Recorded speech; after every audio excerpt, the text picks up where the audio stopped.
did get a win over Canada on the final day here, securing a World Cup knockout spot for the first time since 1986. They've been fun to watch, haven't they? Well, it's only fair. I mean, what they showed during the three games, it's only fair, and they are talented players, and it's going to be very, very hard to Spain to fight against that Moroccan team. They have their chances to go to the quarterfinal for sure. They're committed. When you watch them playing, they're committed.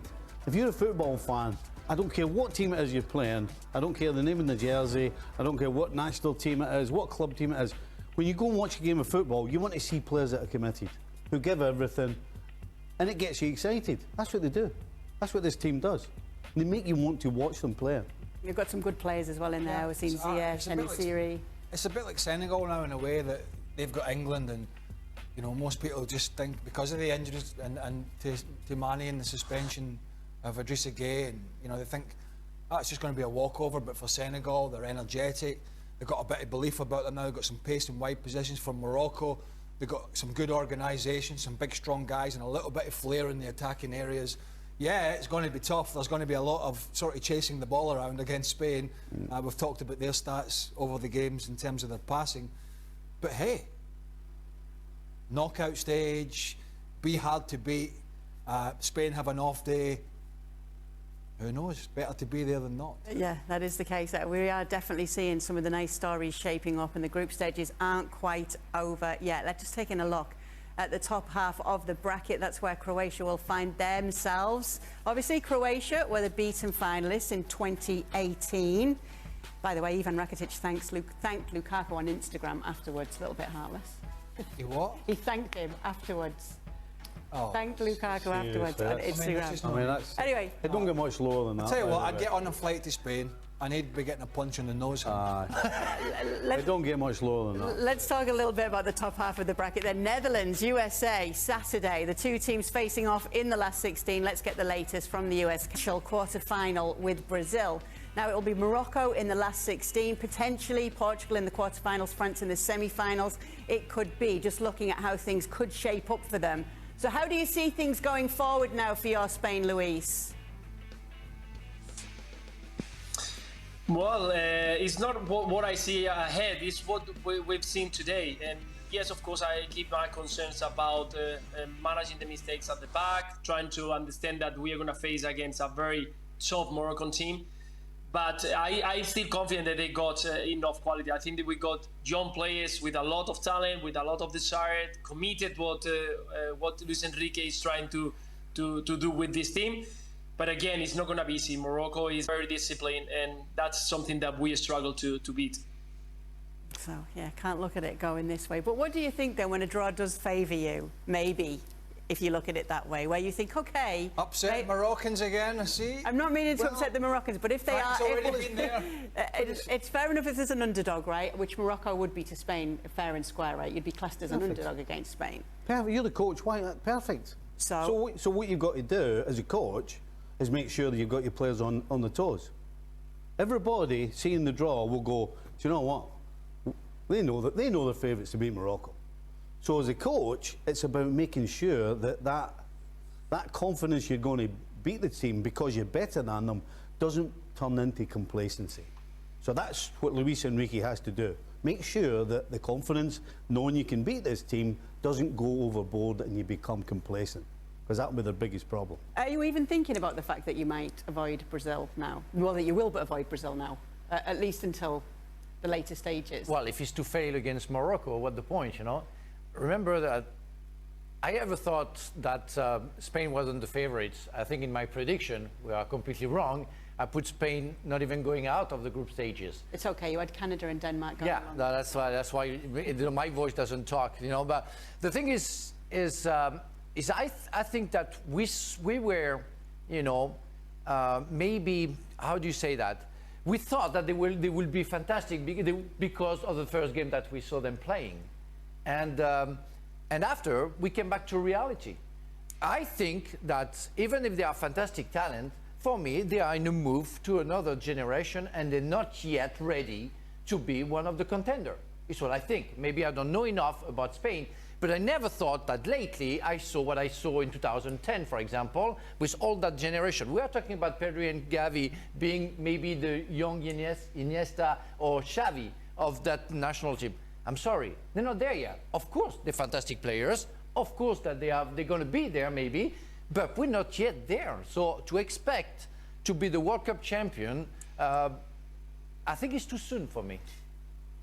In some roundabout way, today, which was maybe not that close, but certainly that close to being a disaster for Spain as the second half wore on, allows Enrique maybe to go, and I don't know his management style, to go in the dressing room, back to the hotel and say, listen, we take our foot off the gas. We think we got 7 against Costa Rica. We outplayed Germany but didn't get the result. But we think we can take our foot off the gas and we're going to win. And we're just going to go all the way. That's a reminder for everybody, even though with the changes, that you're just not at 100%, particularly now in the knockout. And we're going to go out. And that allows him to go in and do that rather than going in and trying to keep their feet on the ground from another, giving somebody a pummeling. He can go into the locker room now and say, guys, take a breath. You know, that's a little kick up the backside and we need to be a lot better. Yeah.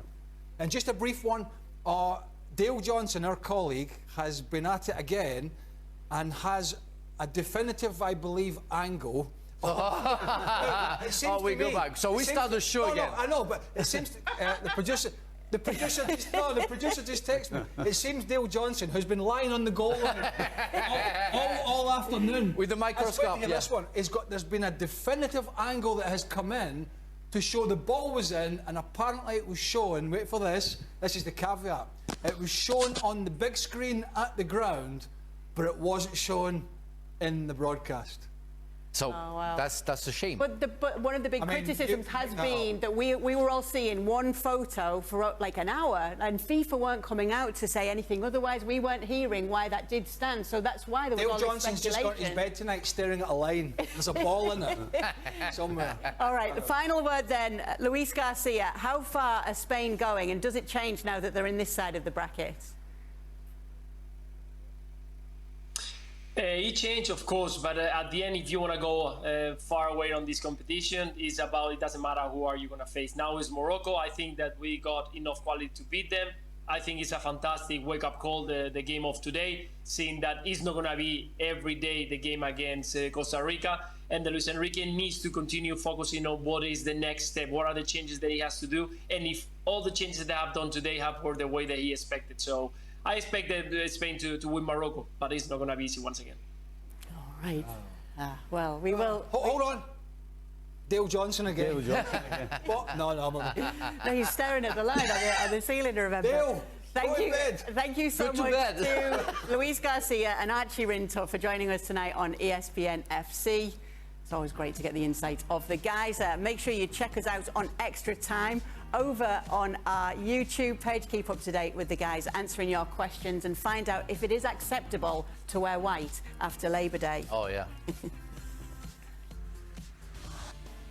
Just a reminder that ESPN FC on ESPN Plus is presented by the all-new Honda CR-V Hybrid, and Belgium are exiting the World Cup at the group stage 2. They needed a win against Croatia, but they could only draw 0-0. Romelu Lukaku missing some big opportunities in this game. The draw was enough, however, for Croatia to advance, while Morocco will top this group after... Talk about Spain for a second. They end up second in this group gap. Spain's chances to progress, by the way, went up by coming second in the group, because with the loss, Spain likely avoids being in the same quadrant of the bracket as Brazil, right? And also Spain's percentage chance to reach the semifinals goes from 35% to 43%, and the final from 23% to 25%. A lot of numbers, et cetera, et cetera. Bottom of the story is their immediate match right now is against Morocco, not Croatia. Gab, we talked about Croatia, how tough they are. What do you think that was a subconscious decision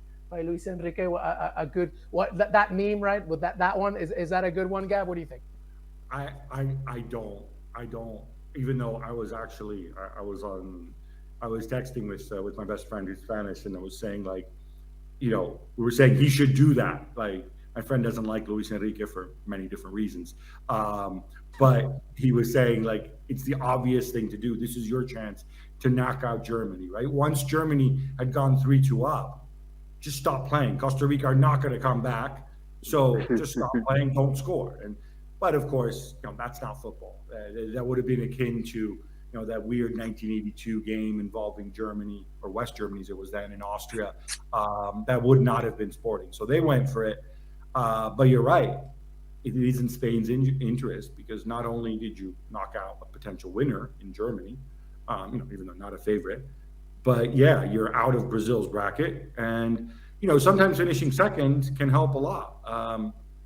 Look at England last World Cup, right? They finished second, and they had, in their group, losing the third group stage game to Belgium. And as a result, they had a far easier run to the semifinals than certainly Belgium had.